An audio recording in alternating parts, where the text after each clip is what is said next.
You are listening to MCC Votes and Seats, the podcast series of the Center for Political Science of Mathias Corvinus Collegium. We provide election insights with experts and politicians. Good afternoon, Mr. Baudet. Good afternoon. Thank you to be our guest, Thierry Baudet, the founder and leader of the Forum for Democracy, member of the House of Representatives since 2017. He graduated as Doctor of Philosophy with a thesis on national identity and European identity. So we will talk about the context of the Dutch election and analyze the current situation. Thank you for having me. So the first topic, Dutch voters elected a new parliament. In the media, your party, the Forum for Democracy, appeared as a winner of the election because your party received 8 seats, up 6 from the last election.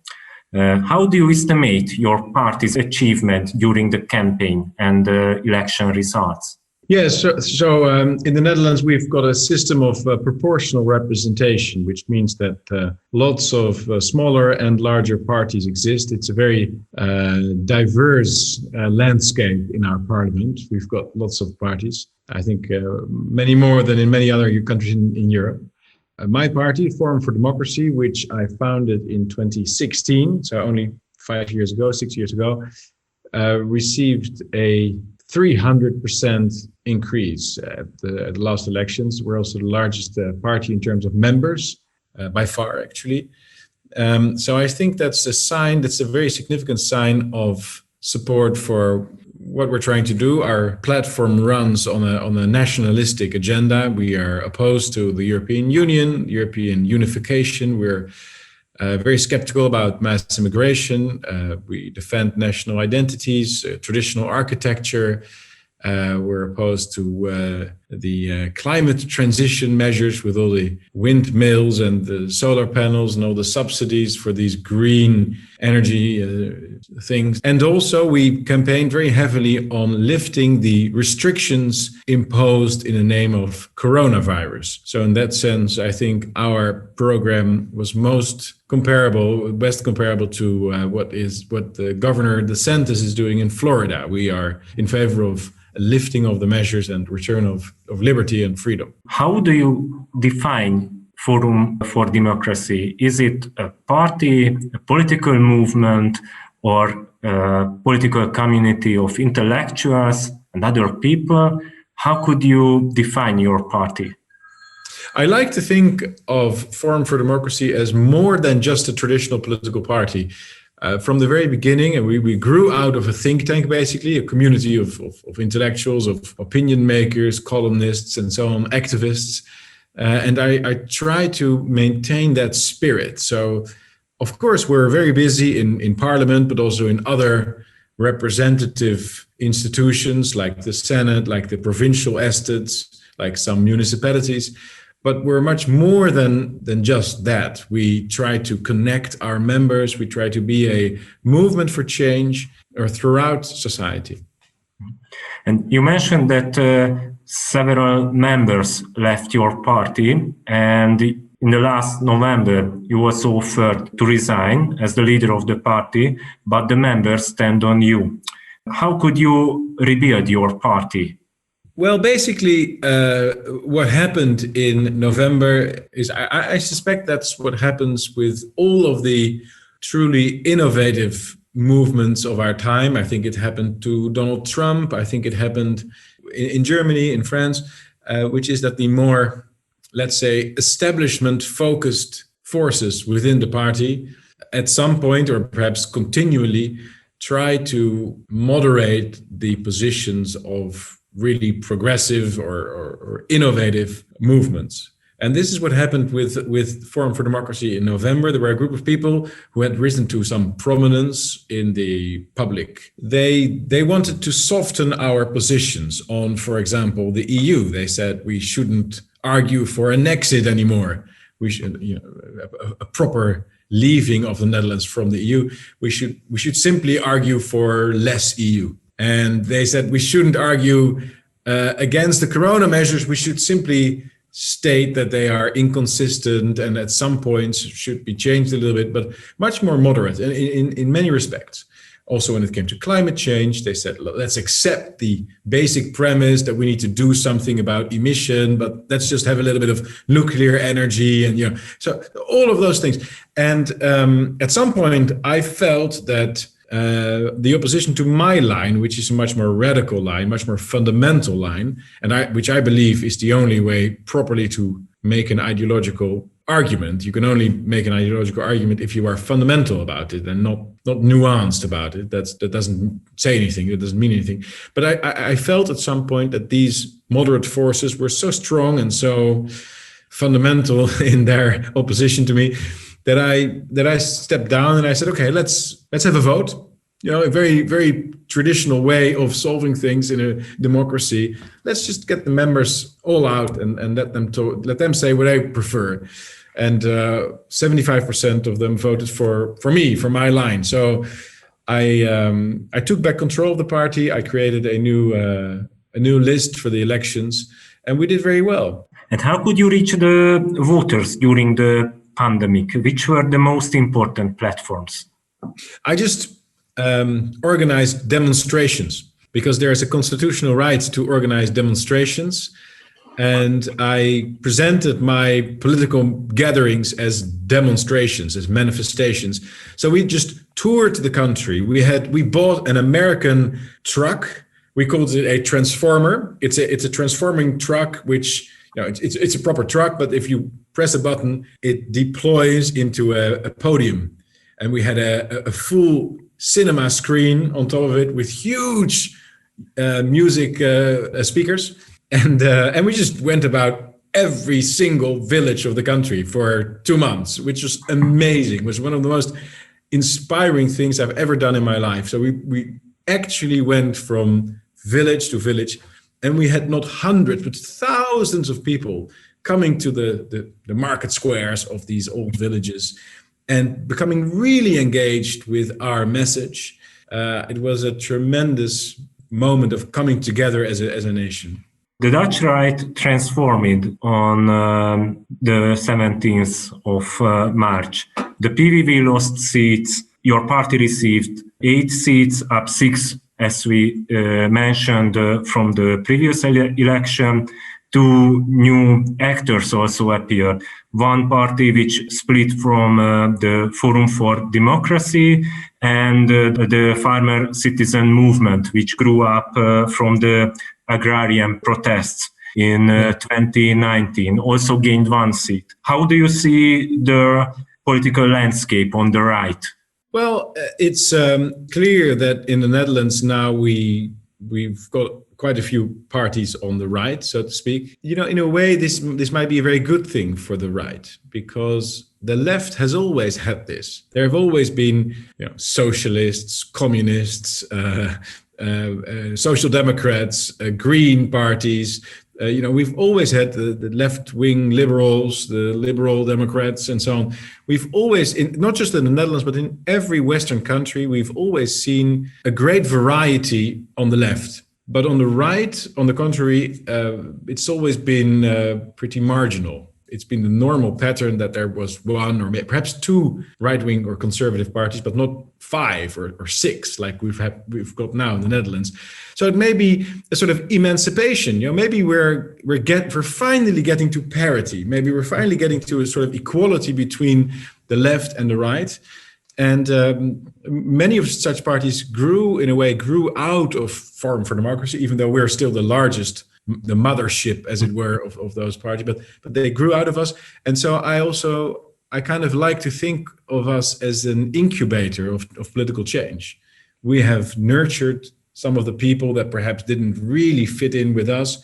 And now they set up their own thing, and I wish them the best. And, of course, there's always this a little bit of irritation or infighting in politics. It's unavoidable, but I don't consider them the main enemy or the main target of my political activities. Our opponent is the bureaucratic class in the European Union and the climate change mafia and the lobby groups arguing for immigration and so on. So let's fight them together and let's see if we can strengthen each other. And Christian democratic parties were very strong in the past, in the Dutch political history. How do you see their positions and their political strategy?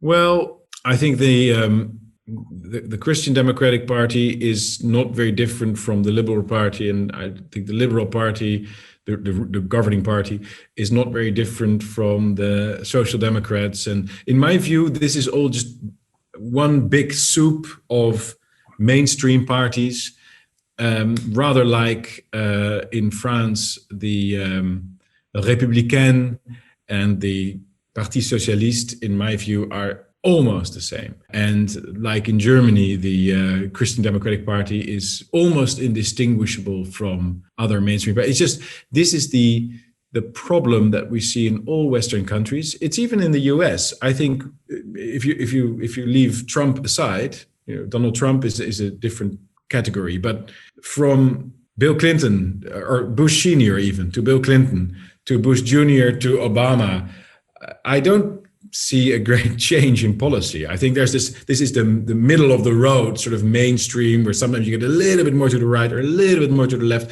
but on the whole, they support the same policies. They have the same sort of vision of where we should be heading with the world.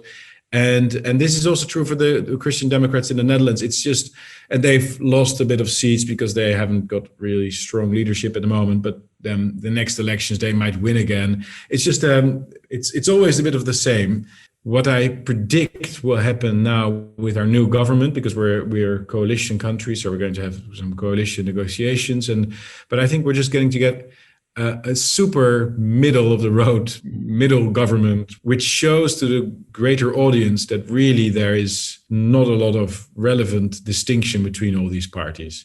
And that if they really want something else, they're going to have to go for one of our parties. And I think our party is the most innovative one of all. And another new party appeared outside of the right, the Volt, which defined itself as a transnational party. Is it a left-wing or a liberal party? Could we define this party according to classical political ideologies at all? Or what testified of the success of this party about the Dutch society? How do you see this situation? Yes, well, first of all, I consider liberalism as a left-wing movement. So in my view, liberalism and socialism are all sub-branches of the left. Yeah, the Volt party, which is a protege party of George Soros, as I'm sure you know, they what they simply do is push the premises of liberalism to their ultimate conclusions. And liberalism, of course, as you know, is the political philosophy that argues that every society is made up of individuals which are in principle interchangeable. So there's no role in liberalist philosophy for national identities, really, nationhood, religious bond, traditional forms of life, traditional communities. We are individuals, and we are, as such, rational enough to conclude some kind of universalist social contract. That's the basic idea of liberalism. And therefore, in the philosophy of liberalism, there's no real point in defending national sovereignty or nation states or limiting immigration as long as we manage it correctly and so on. So what they simply say is, yeah, we are going towards one humanity, a world state, and we need to move that forward. I think from the liberal perspective, that's simply a logical conclusion. So I kind of like them because they are, at least they're honest about their philosophy. And I'm always much more sympathetic to adversaries who actually say what they want, so you can have a proper debate. And you can say, look, I am a nationalist. Okay, I'm an internationalist. That's clear. and all of the, it's end. That's what they're saying. It's not or, but it's end. All the mainstream parties. We want and the European Union and the nation state. We want both immigration and also defending national identity. All these incompatibilities that these mainstream political leaders like to defend because it sort of sounds good for the TV quotes or something. But I prefer people like Volt, actually, because you can have a proper debate with them. You started the topic of liberalism. How do you see, what is the secret of Prime Minister Mark Rutte? He won the fourth election in a row. How do you see why he is so successful in the Netherlands? Or can we say that he is quite successful, or he has a relative comfortable position? Well, what I'm going to say might surprise you, but I think that his boringness and his lack of personality and personal charisma might be the secret of his success. Because once you are there at that position, the prime minister, blah blah blah, you have a great staff, you have a car with a driver, and you have your international conferences, and you have all the journalists approaching you as if you're a really important guy with great ideas all the time. Then all you have to do basically is just sit still and do nothing. And then people will say, wow, he's been the prime minister already for 5 years. It must be great. He must be wonderful. So I think one of his successes is the fact that he's just been there for some time, and he doesn't really do anything that stands out. He doesn't launch audacious propositions. He doesn't really have an agenda other than staying in power. And disappointingly enough, that can be very successful in democracies. And do you think that a new alternative could emerge and create a challenge against the contemporary dominance of the European People's Party? Or these questions divide the European right, and they could not create so successful cooperation? Well, I don't know. I think it depends to a significant extent on our vision towards Russia. And I think it depends on our vision towards regime change in the Middle East. Whether or not we can agree on that will define our possibilities to form an alliance.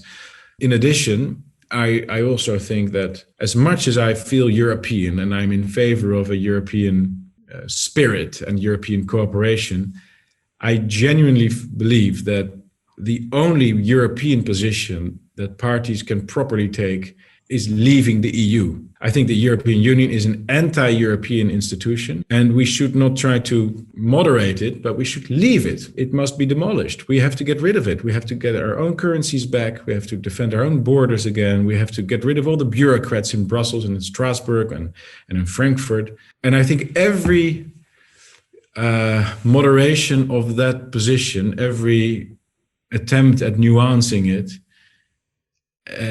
will lead in a slippery slope to becoming encapsulated by the institution and a corruption of your movement. That's why I think we should remain very firm on that issue. And I would love to see the rise of a pan-European party which states, as I have done at several times in the past, pro-European, therefore anti-EU.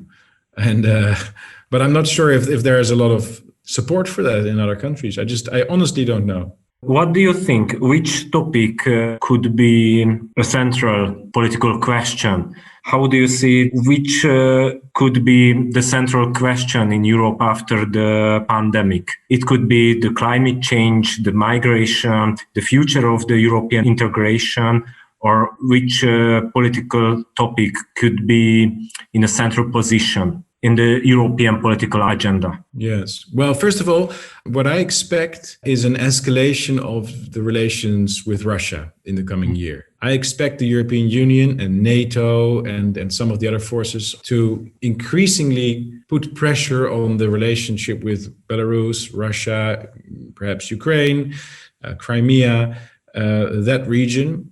And I think that the European Union will use that momentum to try to gain more political control over its member states. So that's what I expect. It's my intuition. I have no particular reason to think that I don't have any other information than other people, but that's my expectation. That's what I'm guessing. Okay, thank you for your answers. I hope we will meet personally in the future. Absolutely. And all the best to your government, and my praise for the incredible architectural sensitivities of Prime Minister Orban. What he has done to restoring the traditional architecture of Hungary is stunning, and it's an example and a source of inspiration for all of us. Thank you very much. All the best. Bye-bye.